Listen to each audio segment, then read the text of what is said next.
अपने मन पर काबू कैसे पाए।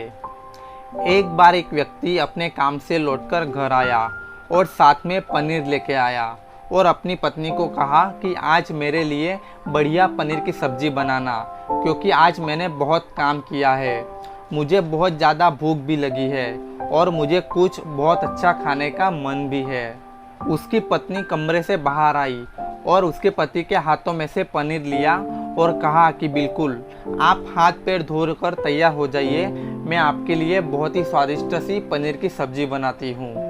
वो व्यक्ति फ्रेश हो गया और टीवी देखने लगा और इंतज़ार करने लगा कि सब्जी बनने का, ताकि वो उसे खा सके। किचन से बहुत ही अच्छी खुशबू आ रही थी। वो व्यक्ति बस सोच रहा था कि जल्दी से खाना बन जाए ताकि मैं अपनी भूख को मिटा सकूं। लगभग 1 घंटे के बाद खाना बनकर तैयार हो गया, स्वादिष्ट सा भोजन।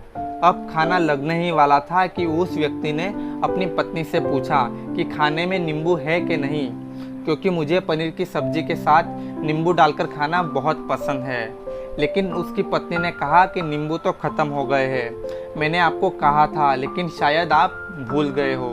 उस व्यक्ति ने अपनी पत्नी से कहा कि तो रुको रुको, अभी खाना मत लगाओ, क्योंकि नींबू के बिना खाने में बिल्कुल भी मज़ा नहीं आएगा। मैं अभी गया और अभी नींबू लेकर आया। वो व्यक्ति वापस से कपड़े पहनकर तैयार हुआ और नींबू की पास वाली दुकान पर गया। जब वहाँ पर देखा तो उसके पास भी नींबू नहीं थे। उसका दिमाग क्रोध से भर गया।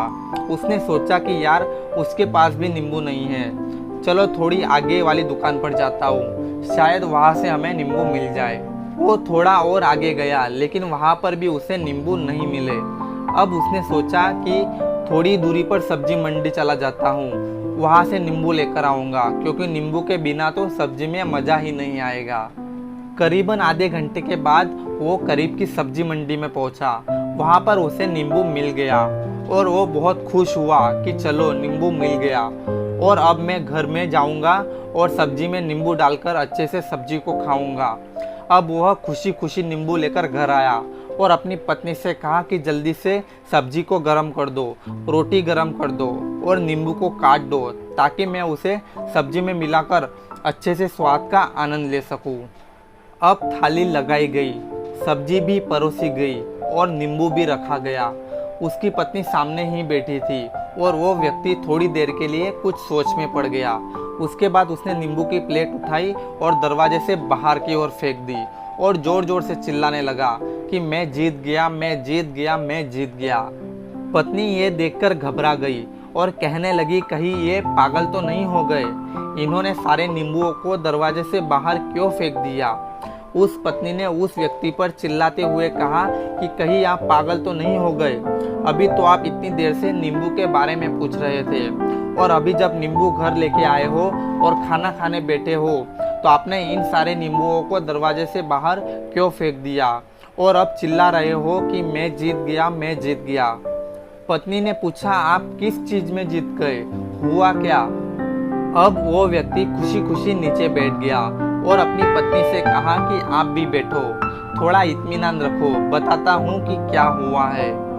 आज सुबह से ही मेरी जीत मुझे अपने बस में करने की कोशिश कर रही थी। जब मैंने बहुत काम कर लिया तो मुझे बहुत तेज भूख लगी। जब मैं घर पर आया तो तुमने बहुत ही स्वादिष्ट सब्जी बनाई, उसकी खुशबू मेरे नाक में गई। फिर मेरी जीभ ने कहा कि इसे अब नींबू चाहिए। मैं पास वाली दुकान पर गया, लेकिन वहाँ पर मुझे नींबू नहीं मिले। थोड़ी और दूर गया, वहाँ पर भी मुझे नींबू नहीं मिले, तो मुझे वो और दूर लेकर गई। मैं उसके वश में आ गया और जैसे वो कहती वैसा मैं करता गया। अब मैं वैसा करता गया जैसे वो मुझे करवाती गई, लेकिन अंत में मैंने विजय प्राप्त कर ली। मैंने उसे उठाकर बाहर फेंक दिया और कह दिया कि तुम्हारा मुझ पर नहीं, बल्कि मेरा तुम पर कंट्रोल है और मैं जीत गया। दोस्तों, क्या आपको समझ में आया कि कैसे अपनी इच्छाओं पर विजय प्राप्त करें। कई बार लोगों को शराब पीने की आदत लग जाती है और उस चक्कर में वो भटकते रहते हैं। यदि एक जगह नहीं मिलती है तो दूसरी जगह जाते हैं, दूसरी जगह नहीं मिलती है तो तीसरी जगह जाते हैं। और अक्सर युवाओं के साथ ऐसा ज़रूर होता है कि वो सिर्फ शराब चखने के लिए बैठते हैं और सारी शराब ख़त्म कर देते हैं। उसके बाद एक ना एक व्यक्ति ज़रूर कहता है कि यार और चाहिए के चक्कर में शराब ढूंढने के लिए निकलते हैं। देर रात हो जाती है, वो भटकते रहते हैं। एक जगह नहीं मिलती है तो दूसरी जगह जाते हैं, दूसरी जगह नहीं मिलती है तो तीसरी जगह जाते हैं और अपने समय, पैसे और अपने आप को बर्बाद करते रहते हैं। यदि आपने अपनी इंद्रियों पर विजय प्राप्त नहीं किया तो आप भी नींबू की खोज में सिर्फ भटकते रहेंगे और हमेशा परेशान रहेंगे। इसीलिए अपनी इंद्रियों पर काबू पाइए और अपना जीवन खुशी खुशी बिताइए।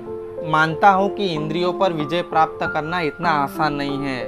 थोड़ी मुश्किलें आएंगी, थोड़ी तकलीफ होगी, थोड़ी परेशानी भी होगी, लेकिन मैं आपसे एक बात कहना चाहूँगा कि मायूस मत हो बंदे, तेरा वजूद छोटा नहीं। मायूस मत हो बंदे, तेरा वजूद छोटा नहीं। तू वो कर सकता है जो किसी ने सोचा नहीं। दोस्तों, स्टोरी अच्छी लगी होगी तो लाइक, शेयर एंड सब्सक्राइब जरूर कीजिएगा।